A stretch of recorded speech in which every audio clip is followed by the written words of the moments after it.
আল্লাহ সাইয়েদনা আদমকে তৈরি করলেন এই জুমার দিনে। আবার সাইয়েদনা আদম আলাইহিস সালামকে পৃথিবীর বুকে তিনি পাঠিয়ে দিয়েছিলেন এই জুমার দিনে। কুল নাহবিতু মিনহা জামিআ, O Adam, go down with your wife, তোমার স্ত্রী হাওয়াকে নিয়ে পৃথিবীতে নামো।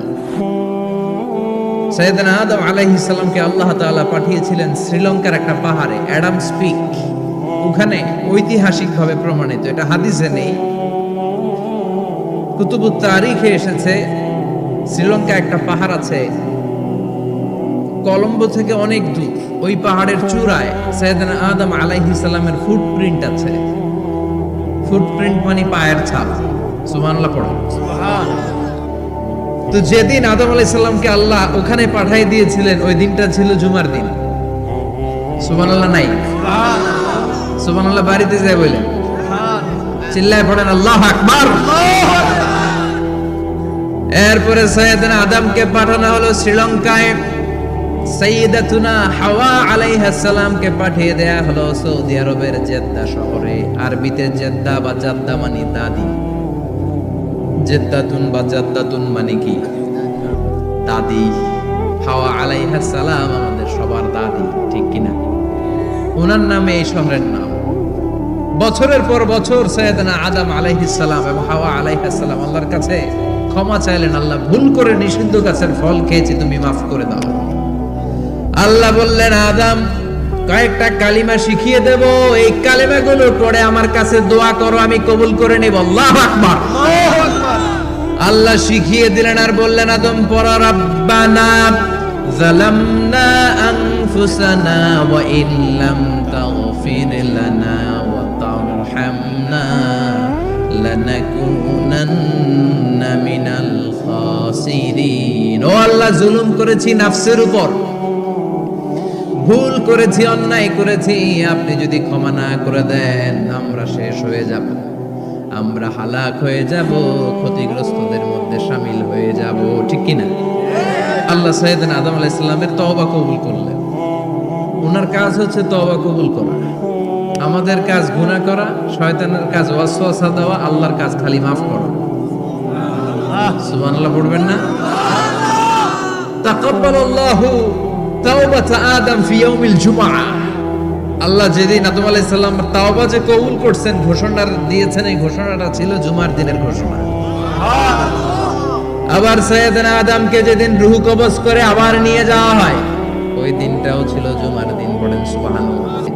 যেই দিন পৃথিবীর প্রথম মানব, প্রথম নবীর রূহ মালাকুল মাউত দুনিয়ায় এসে কবজ করেছে, ওই দিনটাও ছিল জুমাবার। সুবহানাল্লাহ, আল্লাহু আকবার। আবার বিষ্ণু বললেন, লা তাকুমুস সাআহ ইল্লা ফি ইয়াউমিল জুমআহ ইযা যুলজিলাতিল আরদু জিলজালাহা ওয়া আখরাজাতিল আরদু আসকালাহা ইযা রুজ্জাতিল আরদু রাজ্জান ওয়া বুসাতিল জিবালু বাসসা। কিয়ামতের দিন পৃথিবীটাকে একটা প্রকম্পন দিয়ে কাঁপিয়ে দিবে কে? মারাত্মক একটা ঝাঁকুনি দিবে আল্লাহ, পুরো পৃথিবীটা কেঁপে ভেঙে চুরে খান খান হয়ে যাবে। এই ঝাঁকুনি আর আর্থকোয়েক, ভূমিকম্প এর ঘটনাটা যেদিন ঘটবে, ওই দিনটাও হচ্ছে জুমার দিন।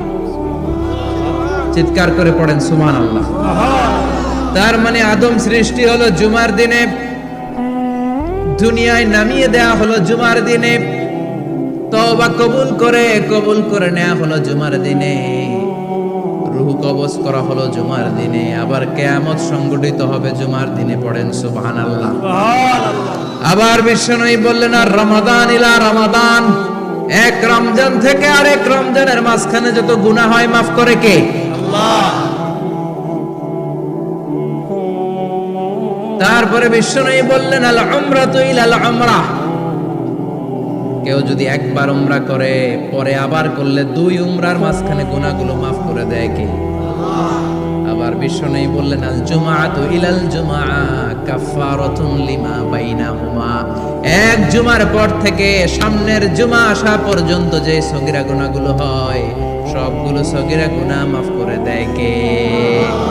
রজব শাবানে বরকতে দাও, রমজান মাসে গুনাহ ঝরাও, সপ্তাহ জুড়ে তুমি বরকত দাও, জুমার দিনেতে গুনাহ ঝরাও, রজব শাবানে বরকত দাও, রমজান মাসে গুনাহ ঝরাও। ঠিক কি না?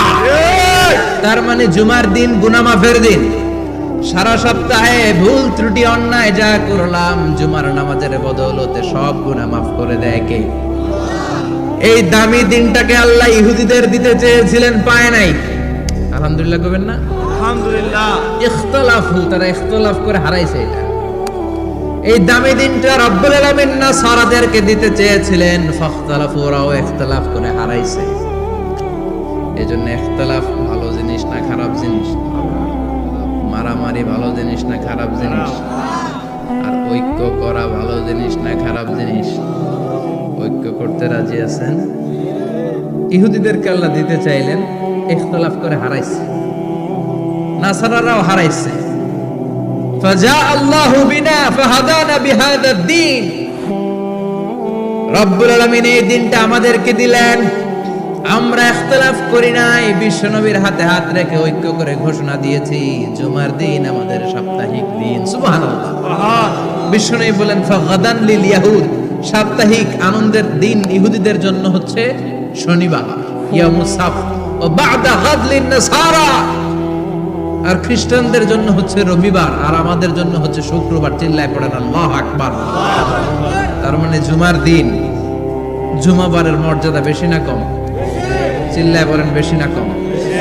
জুমার দিন সকালবেলা ফজরের নামাজের পর থেকে ফেরেশতারা যতগুলো মসজিদে জুমা অনুষ্ঠিত হয়, ওই মসজিদে ঢোকার প্রতিটা দরজার মধ্যে দাঁড়িয়ে থাকে। কারা কারা আগে আগে জুমার নামাজ পড়ার জন্য মসজিদে যায়, প্রত্যেকের নামগুলো একটা জান্নাতের রেজিস্ট্রি খাতার মধ্যে তুলে নেয়। এই নামগুলো স্পেশালি আল্লাহর কাছে পাঠানোর জন্য। সুবহানাল্লাহ কবেন না? ডানে বায়ে সামনে পেছনে যতগুলো দরজা, প্রতিটা দরজায় ফেরেশতারা বসে থাকে। কে আগে আসলো নাম তুলে দেয়।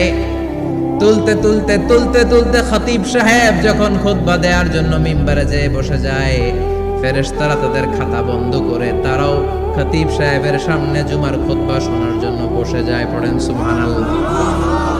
প্রথম জুমার দিন জুমার মসজিদে যে ঢুকবে, বিশ্বনবী বললেন আল্লাহর রাস্তায় একটা উট কুরবানি দিলে যেই সওয়াব, এই সওয়াব আল্লাহ আমলনামায় দিয়ে দেয়। দ্বিতীয় পর্যায়ে যে ঢুকে, বিশ্বনবী বললেন বাকারা, গরু কুরবানির সওয়াব পায়। তিন নম্বরে যে ঢুকবে, বিশ্বনবী বললেন কাবসা, হাদিসের ভাষায় এসেছে আল কাবাস। কাবাস মানে হলো বকরি, বকরি কুরবানির সওয়াব। চার নম্বরে যে ঢুকবে তার হচ্ছে দাজাজা, দাজাজা মানে মুরগি। পাঁচ নম্বরে যে ঢুকবে, বিশ্বনবী বললেন বাইদা, নোয়াখালীরা কয় বয়দা, আমরা কই আন্ডা, কুমিল্লায় কই ডিম। আছে না নাই? এক দেশের কত ভাষা, এক দেশের গালি আরেক দেশের বুলি। আমরা বলি ছেলে, কুষ্টিয়ায় বলে পুত্র, আরেক জায়গায় গেলে বলে হুত, আরেক জায়গায় গেলে বলে ফোয়া। আছে না নাই? এক এলাকায় বলে বেটা ছেলে, ছেলেদেরকে বেটা ছেলে। মরদ হওয়া, মরদ হওয়া হইতে না, মরদ হওয়া হতে। আহা, কি ভাষার বৈশিষ্ট্য! তো যেটারে আমরা বলি ডিম, কথা বলে আন্ডা, কথা বলে বয়দা। তো এই বয়দা আল্লাহর রাস্তায় দান করে দিলে যেই সওয়াব, পঞ্চম ব্যক্তি ওই সওয়াব পাবে। এই 5 জনের পরে আর লেখালেখি নাই, বাকিদেরটা নরমাল নরমাল এন্ট্রি করে সব ফেরেশতারা খুতবা শোনার জন্য বসে যায়। সুবহানাল্লাহ। তো জুমার দিনে আগে আগে যাবেন তো? ইনশাআল্লাহ। সবাই রাজি আছেন? ইনশাআল্লাহ। চিৎকার করে পড়েন ইনশাআল্লাহ। ইনশাআল্লাহ। আলহামদুলিল্লাহ, আমরা এই জুমার দিনটাকে রাষ্ট্রীয় ছুটির দিন হিসেবে পেয়েছি, পাইছি না? 1984 সালে হুসাইন মোহাম্মদ এরশাদ সাহেব এই ভালো কাজ করছিলেন। উনি সব করছে জীবনে, স্বৈরাচারীও করছে, ভালো কাজও করছে। ঠিক। খারাপটা আর আমরা না বলি, যেটা ভালো এটাই বলি। উনার কারণে আজ অবধি এই 84 থেকে আজ 34 বছর বাংলাদেশের রাষ্ট্রীয়ভাবে সাপ্তাহিক ছুটির দিন কোনটা? আলহামদুলিল্লাহ কইবেন না? এই উসিলায় আল্লাহ ওনারে মাফ করুন। পৃথিবীর অনেক দেশে কিন্তু শুক্রবার ছুটির দিন। আমি বছরের বেশিরভাগ সময় মালয়েশিয়াতে থাকি। মালয়েশিয়ার সাপ্তাহিক ছুটির দিন রবিবার। খ্রিস্টানদের সাথে অনেক বিজনেস তাদের মেনটেন করতে হয়, তো তারা যদি শুক্রবারে ছুটির দিন করে তাহলে সপ্তাহে 2 দিন ব্যবসা বাণিজ্য কাটা পড়ে যায়।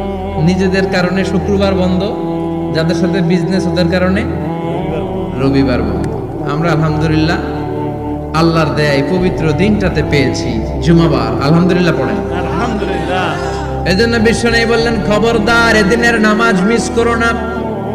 মান তারাকা সালাসা জুমাইন তাহাউনান, গাফলতি করে টানা 3টা জুমা যে ব্যক্তি মিস করলো, তাবা আল্লাহু ফি কলবিহি, রব্বুল আলামিন ওই লোকটার অন্তরের মধ্যে মোহর মেরে দেয়।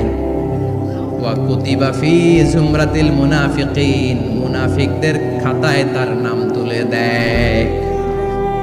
3টা জুমা যদি কেউ মিস করে, 2টা পানিশমেন্ট। এক হচ্ছে তবে আল্লাহু ফি কলবি, আল্লাহ অন্তরে মোহর মেরে দেয়। ভালো কথা ভাল লাগে না, নামাজ ভাল লাগে না, আজান ভাল লাগে না, ইসলাম ভাল লাগে না, শুধু মौज মাস্তি ভাল লাগে, গান বাজনা ভাল লাগে, এরকম আছে না নাই?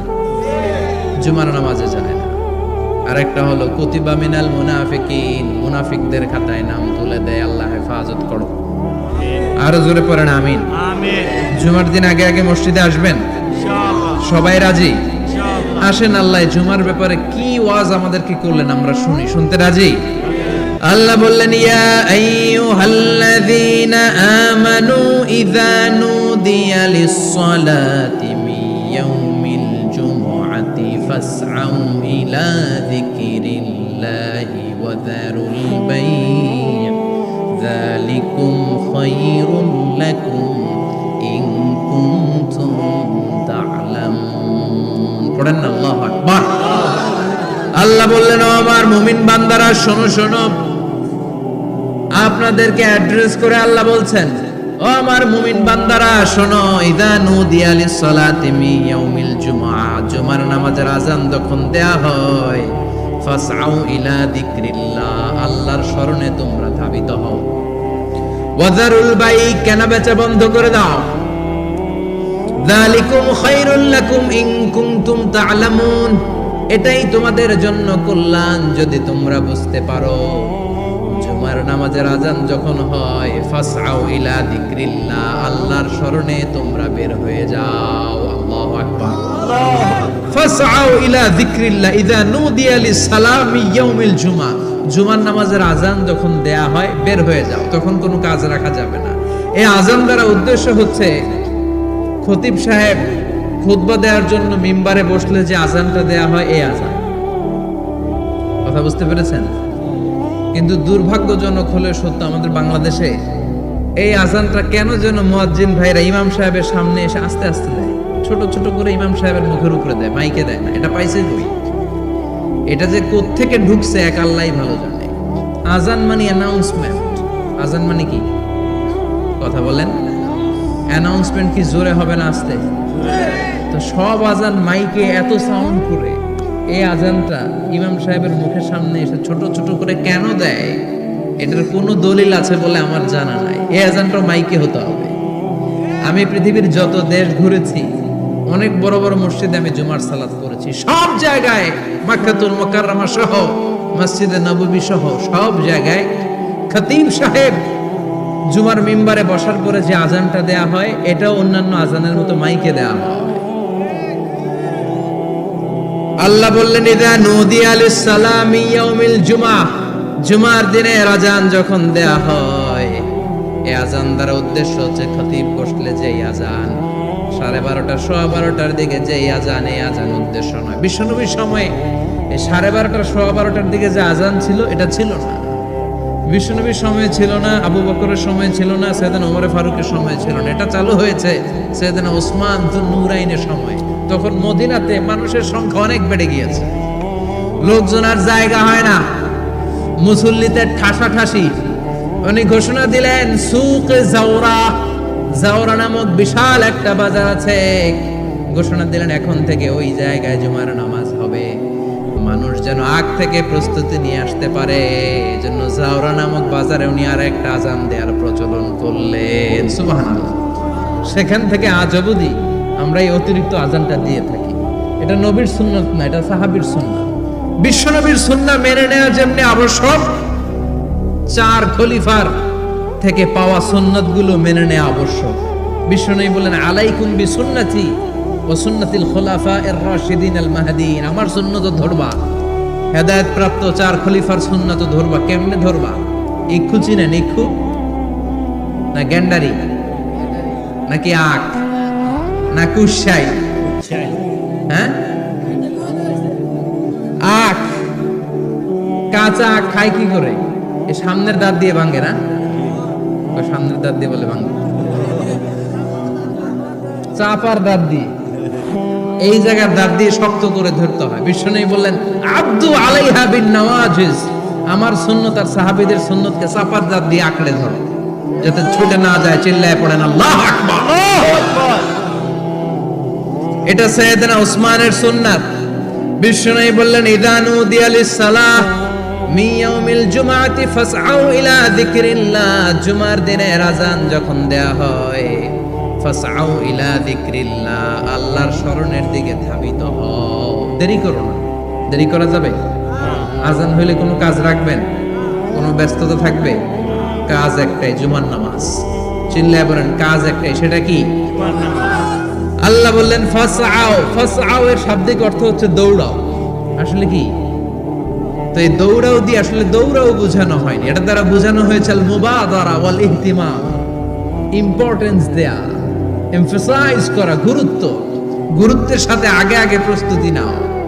ফাসআউ দ্বারা দৌড়ানো বোঝানো হয়নি। প্রমাণ কি? কারণ বিশ্বনবী দৌড়ে দৌড়ে নামাজে যেতে নিষেধ করেছেন।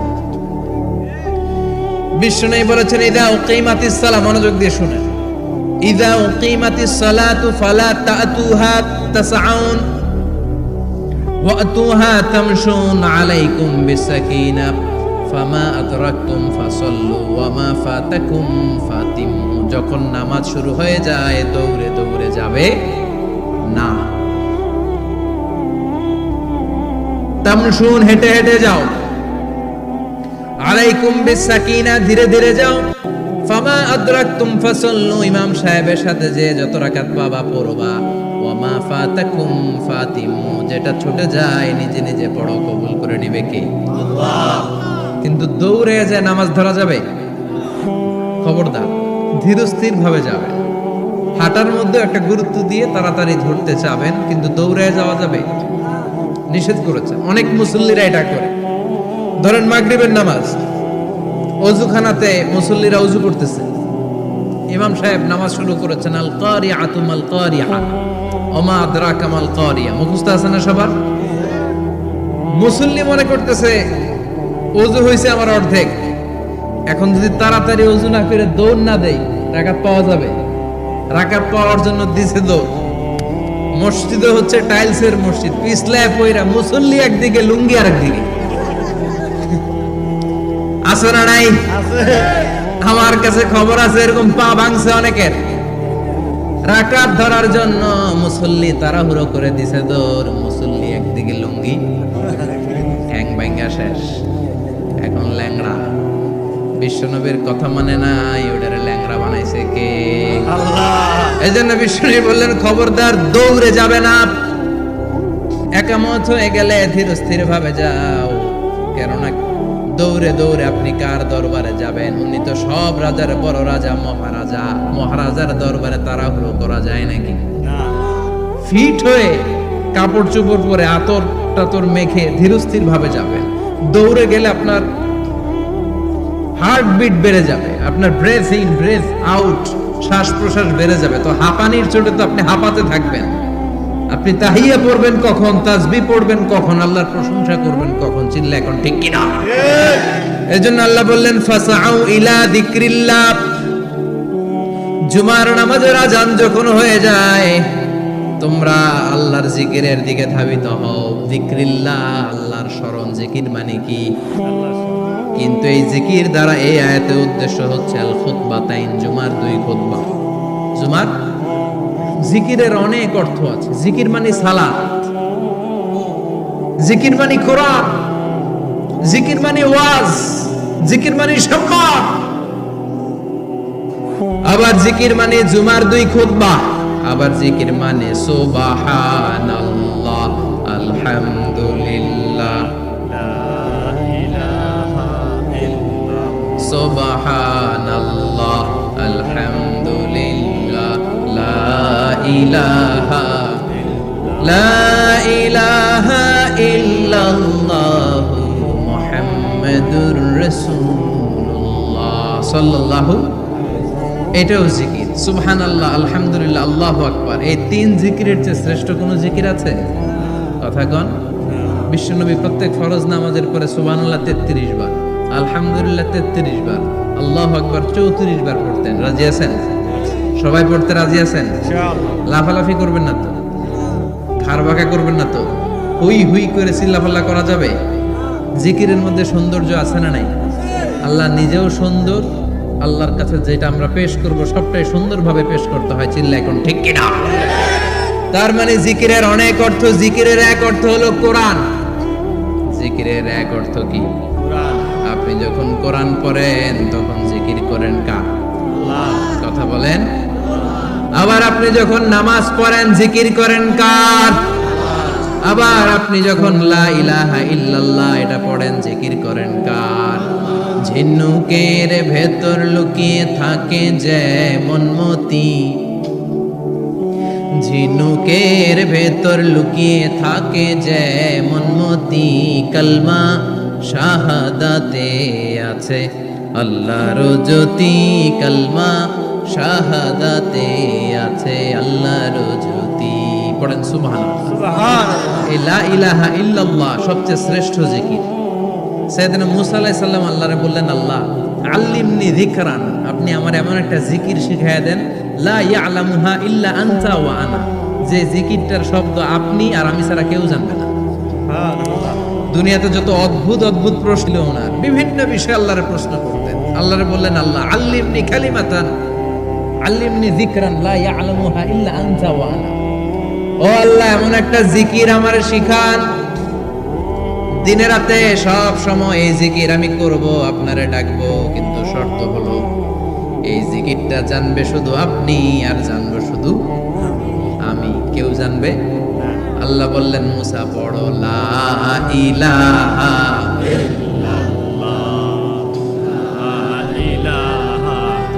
লা ইলাহা ইল্লাল্লাহ মুহাম্মাদুর রাসূলুল্লাহ সাল্লাল্লাহু। আল্লাহ বললেন, মুসা পড়ো লা ইলাহা ইল্লাল্লাহ। মুসা আলাইহিস সালাম কয়, মাবুদ এটা তো জাতীয় জিকির, সবাই জানে। জানেন? জানে না লা ইলাহা ইল্লাল্লাহ এমন কেউ আছে? কথা কন। জানেন না আপনারা? কথা বলেন, জানেন না? মুসা আলাইহিস সালাম বললেন, আল্লাহ এটা জাতীয় জিকির কইলেন কেন? আমি তো চাইছি এক্সট্রা অর্ডিনারি, অসাধারণ একটা জিকির, সুপারক্যালিফ্রাজিলিস্টিক এক্সপিয়ালিডোসাস, এক্সেলেন্ট একটা জিকির, আনপ্যারালাল, কারো কাছে নাই, শুধু আমি জানবো আর আমি পড়বো। আল্লাহ বললেন, মুসা এই লা ইলাহাকে যদি এক পাল্লায় রেখে দাও, তামাম বিশ্ব, 7 আকাশ 7 জমিনটারে তুলে যদি তুমি আরেক পাল্লায় রেখে দাও, লা রাজাহাত কাফাতু লা ইলাহা ইল্লাল্লাহ, মুহূর্তের মধ্যে লা ইলাহার পাল্লা ভারী হয়ে যাবে। সুবহানাল্লাহ। ও মুসা, তুমি যতই এক্সক্লুসিভ জিকির চাও, লা ইলাহার চেয়ে দামি জিকির আমার কাছে নাই। চিৎকার করে পড়তে হবে আল্লাহু আকবার। তার মানে নামাজ ও জিকির, কোরআন ও জিকির, এই যে আমরা ওয়াজ করতেছি এইটাও কি? কথা কন।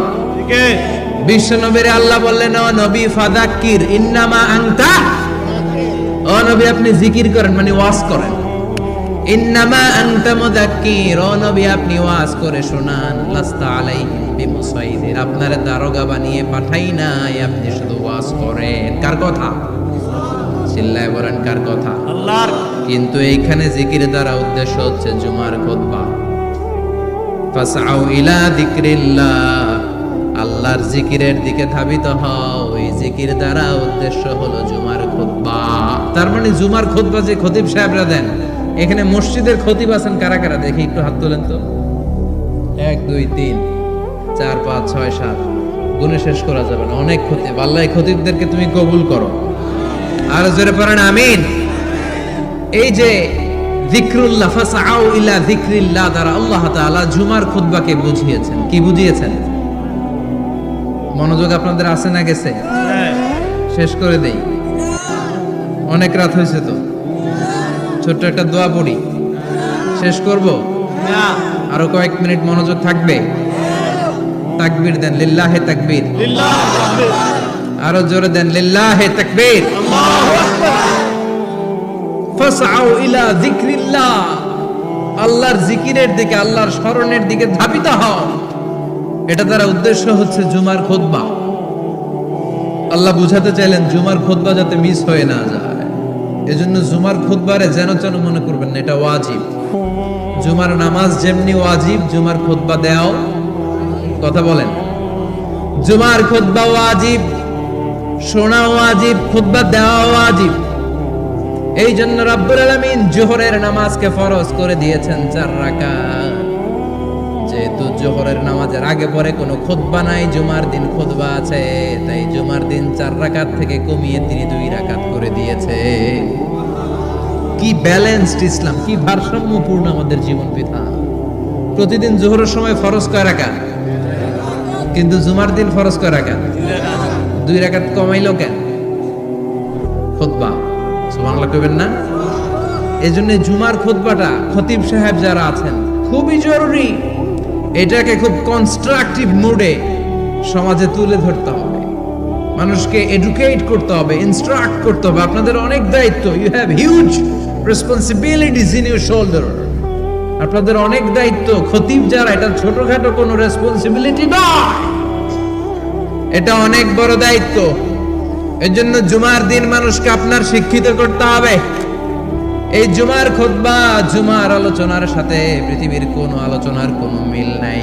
কারণ জুমার আলোচনা সব সময় অন টাইম, একটা নির্ধারিত সময়ে হয়। পৃথিবীর অন্য কোনো আলোচনা নির্ধারিত সময়ে হয় নাকি?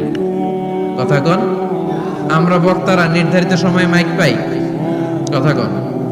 কোনোদিন 8টায়, কোনোদিন 9টায়, আজকে বসছি কয়টায়? কিন্তু জুমার খুতবার এটা চেঞ্জ হয়। কি বরকতের একটা জলসা! ওই দিন সবাই আসতে হয় মসজিদে। ফুল টাইম নামাজি এরা আসে, পার্ট টাইম নামাজি এরা আসে, বেনামাজি এরাও আসে, আস্তিক এরা আসে, নাস্তিক এরাও আসে, আওয়ামী লীগ আসে, বিএনপি আসে, জাতীয় পার্টি আসে, জামাত ইসলাম আসে, হেফাজতে ইসলাম আসে, তাবলীগের ভাইয়েরা আসে, পীরের মুরিদেরা আসে, সবাই আসে। তাহলে এটা জরুরি দিন না?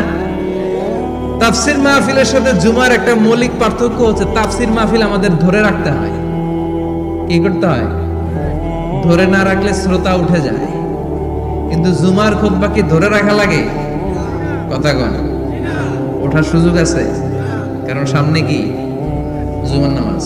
সুবহানাল্লাহ কইবেন না? এটা অনেক জরুরি। এজন্য জুমার খুতবা যারা দেন এরা বিশ্বনবীর দায়িত্ব পালন করেন। আল্লাহু আকবার। বিশ্বনবীর মাদানী ইনিংস কয় বছরের? 10 বছর। বিশ্বনবীর মাদানী ইনিংস শুরু হয়েছে মসজিদে নববী তৈরি করার মধ্য দিয়ে। বিশ্বনবী মসজিদে নববী তৈরি করার পর মসজিদে নববীর খতিব হিসেবে দায়িত্ব নিলেন। সুবহানাল্লাহ। বিশ্বনবী 1টা 2টা 5টা 10টা না, মসজিদে নববীতেই 10 বছরের ইনিংসে 500টারও বেশি জুমার খুতবা দিয়েছেন। সুবহানাল্লাহ। বাড়িতে যায় বলেন কত খুতবা? 500রও বেশি খুতবা দিয়েছে। মদিনার সমাজটা এমনি জান্নাতি সমাজ হয় না। মদিনার সোসাইটিটাকে জান্নাতি সমাজ বানানোর জন্য বিশ্বনবীকে 500টা বক্তব্য দিতে হয়েছে। চিল্লায় পড়েন আল্লাহু আকবার। প্রতি সপ্তাহে যে আয়াতগুলো নাজিল হতো বিশ্বনবী এগুলো নিয়ে কথা বলতেন। এই সপ্তাহে যে সমস্ত আয়াতগুলো নাজিল হলো ওই আয়াতগুলো নিয়ে বিশ্বনবী জুমার দিন খুতবার মধ্যে কথা বলতেন। এই সপ্তাহের মধ্যে রাষ্ট্রীয় যত ক্রাইসিস আছে এই সমস্যাগুলো নিয়ে বলতেন। এই সপ্তাহে সমাজের মধ্যে বড় বড় যত ঘটনাগুলো ঘটে গেল এগুলো নিয়ে বিশ্বনবী জুমার দিন কথা বলতেন। সুবহানাল্লাহ। যেন খতিব যারা আছেন, জুমার আলোচনাটা অনেক কনস্ট্রাকটিভ, ফ্রুটফুল হতে হবে, কোরআনের আলোকে হতে হবে। বিশ্বনবী জুমার খুতবা দিচ্ছেন, হঠাৎ বিশ্বনবী দেখলেন হাসান আর হুসাইন লাল দুইটা জামা পরে জুমার মসজিদের মধ্যে ঢুকে একবার কাতারের এইদিকে দৌড় মারে, আরেকবার ওইদিকে দৌড় মারে। ছোট বাচ্চাদের এরকম দৌড়াদৌড়ি আছে না নাই? রাজা মেয়ারও আছে। ছোট বাচ্চাদেরকে মসজিদে ঢুকতে দেন তো না বের করে দেন? বের করে দেয়। সর্বনাশ। বাচ্চাদেরকে মসজিদ থেকে বের করবেন না, কখনোই বের করবেন না। তুরস্কের বিভিন্ন মসজিদে বড় বড় ফেস্টুন দিয়ে লেখা থাকে, তারাবির নামাজে, জামাতের নামাজে মুরব্বীরা যখন সামনে নামাজ পড়বে, পিছন থেকে যদি ছোট বাচ্চাদের চিল্লা চিল্লি আর কিচির মিচির শব্দ শুনতে না পাওয়া যায়, তাহলে ভবিষ্যৎ প্রজন্ম নিয়ে আপনারা চিন্তিত থাকুন। পিছনে যদি বাচ্চাদের হই হুল্লোড় না থাকে, চিল্লা ফাল্লা না থাকে, তার মানে নেক্সট জেনারেশন এগুলো মুসল্লি হবে না, এগুলো হবে ডাকাত। এজন্য এরা বিভিন্ন প্রজেক্ট চালু করেছে। 40 দিন টানা ফজরের নামাজ যে ছোট বাচ্চারা মসজিদে এসে পড়বে, ওই প্রজেক্টের আওতা থেকে একটা করে সাইকেল দিয়ে দেওয়া হচ্ছে। সুবহানাল্লাহ কইবেন না? কুয়েতে আরেকটা প্রজেক্ট করছে, ফজরের নামাজে মুসল্লি নাই। কুয়েতের এই প্রজেক্ট হচ্ছে marriage project, second marriage project, দ্বিতীয় বিবাহ প্রকল্প। কি কাজ এই প্রকল্পের? তারা ঘোষণা দিল মসজিদে ফজরের সালাতে মুসল্লি পাওয়া যায় না, তো যারা যারা ফজরের নামাজে মসজিদে আসবে না, টাইমলি আসবে না, তাদেরকে মসজিদের টাকা দিয়ে মসজিদের অর্থায়নে দ্বিতীয় বিবাহের ব্যবস্থা করে দেওয়া হবে। এই ঘোষণা দেওয়ার পর থেকে ওই এলাকার কোনো মহিলার তাহাজ্জুদ মিস হয় না। ফজর তো অনেক দূরে, তাহাজ্জুদের সময় থেকে হাজবেন্ডে ডাকা শুরু করে, মসজিদে যাও, তাড়াতাড়ি তাড়াতাড়ি কোথায় যাও? কারণ মসজিদে না গেলে দ্বিতীয় বিয়ে আছে না নাই? সুবহানাল্লাহ কইবেন না? অটে প্রজেক্ট, অটে প্রজেক্ট, কত চমৎকার প্রজেক্ট! এই প্রজেক্টগুলো নেওয়ার দরকার আছে না নাই? এজন্য ছোট বাচ্চাদেরকে মসজিদ থেকে তাড়িয়ে দেয়া যাবে, এদেরকেও নিয়ে যাবে।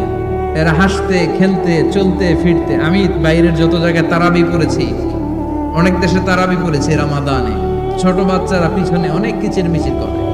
হঠাৎ অ্যানাউন্সমেন্ট দেয়, বাবা মারা ছেলে মেয়েদেরকে শান্ত করেন। কিছুক্ষণ শান্ত, 2 রাকাত পর আবার চিল্লাচিল্লি। আছে না নাই? ওরা যদি না চিল্লায়, ওরা যদি লাফালাফি না করে, লাফালাফিকে 80 বছরের মুরব্বী করবে? কথা কয় না। মুরব্বী লাফালাফি করলে এটা মানাবে? ছোট বাচ্চারা লাফালাফি করবে, একজন আরেকজনের কামড় দিবে, কাঁচের গ্লাস ভাঙবে, এটাই পৃথিবীর সৌন্দর্য। চিল্লায় বলেন ঠিক কিনা? বিশ্বনবী একবার আসরের নামাজের সেজদা লম্বা করে দিলেন। সাহাবারা বললেন, নবী নামাজের পরে ধরলেন, অসুস্থ হয়ে গেলেন নাকি? অথবা কোরআনের আয়াত সেজদা অবস্থায় নাজিল হয়ে গেল নাকি? আসরের সেজদা তো এত লম্বা করতে কখনো দেখি নাই রে নবী। বিশ্বনবী বললেন, না, অসুস্থ হই নাই, কোরআনের আয়াত নাজিল হয় নাই। আমি যখন সেজদায় লুটিয়ে পড়েছি, আমার কলিজার টুকরা নাতি হাসান আমার কাঁধের উপরে চেপে বসেছে।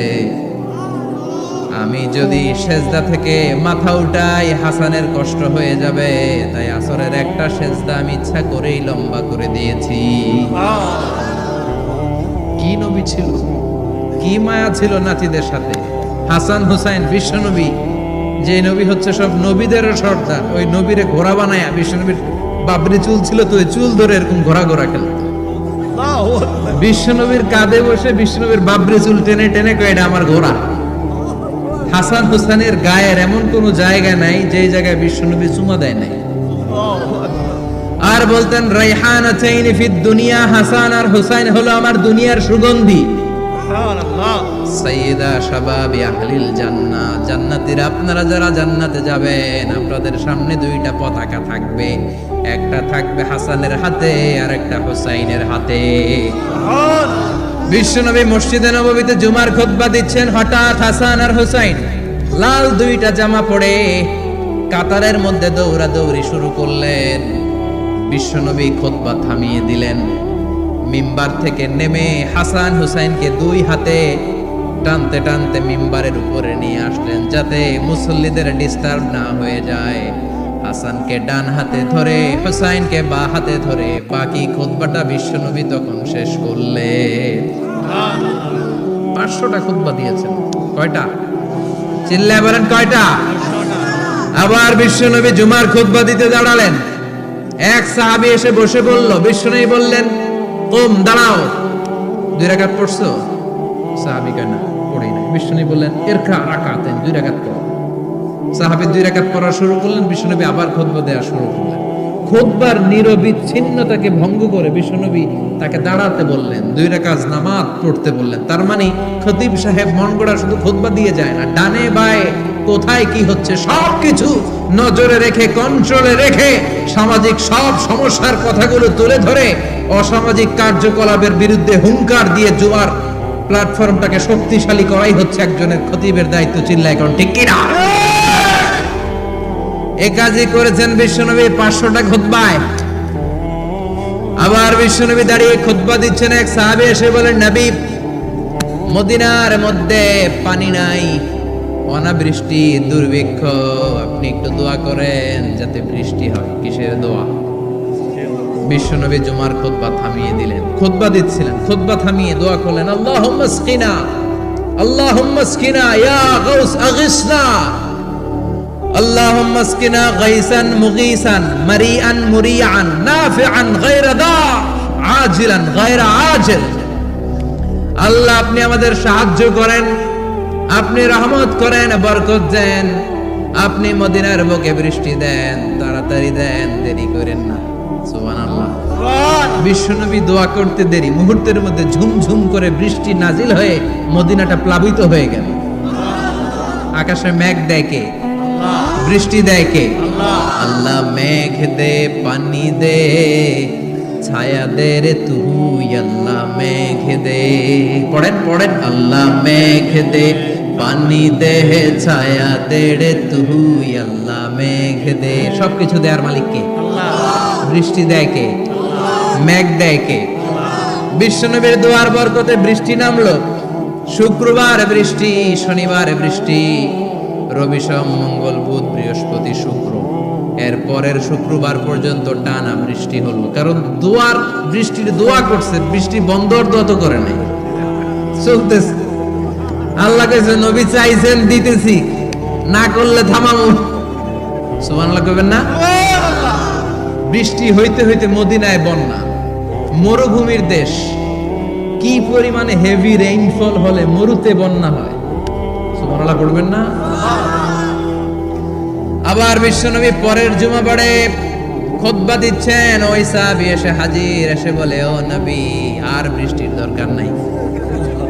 যে বৃষ্টির দোয়া করতে বলেছিল সে এসে বলি, আর কিসের দরকার নাই? চিল্লায় বলেন, কিসের দরকার নাই? ও নবী, আর বৃষ্টির দরকার নাই, এবার বৃষ্টি বন্ধের দোয়া করেন।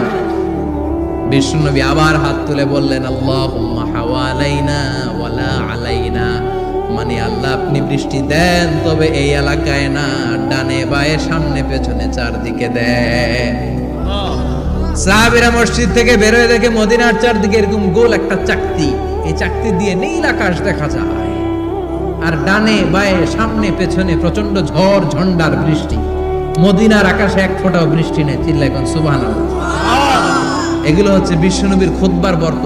500টা খুতবা দিয়েছেন, এজন্য খতিব সাহেবরা ভালো করে খুতবা দেওয়ার দরকার আছে না নাই?